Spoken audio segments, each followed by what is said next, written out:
जो कि भारत में एसएससी के द्वारा कंडक्ट की हुई सबसे प्रतिष्ठित परीक्षा है यहाँ पर, उसमें अगर आप देखें तो उसके जो टॉप 5 जो बच्चों ने सबसे ज्यादा पसंद किए, जिसके कारण कट ऑफ सबसे ज्यादा गई, वो हमारी यहाँ पर सबसे नंबर 1 पर है एएसओ इन एमईए, नंबर 2 पर है यहाँ इनकम टैक्स इंस्पेक्टर। ऑफिसर नहीं बनता आदमी, इंस्पेक्टर बनता है, 2 साल बाद ऑफिसर बनता है, ध्यान रखिए। एईओ इन ईडी, मतलब यहाँ पर जो है एएसओ इन सीएसएस मेरे भाई यहाँ पर हो गया, और उसके बाद में आपका अपना मेरे भाई जीएसटी इंस्पेक्टर, जो कि हम खुद हैं। समझ में आ रहा है बात यहाँ पे?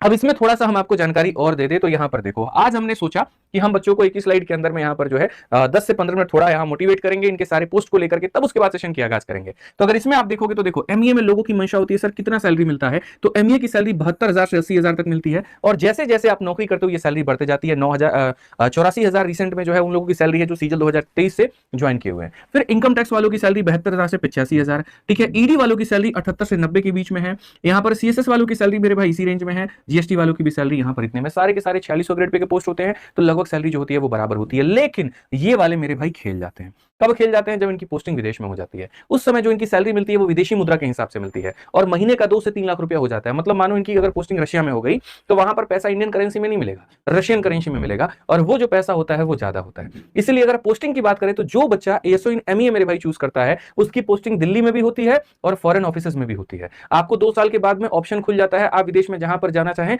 जा सकते हैं। डोजियर भरना होता है, उसके बाद में यहां पर जो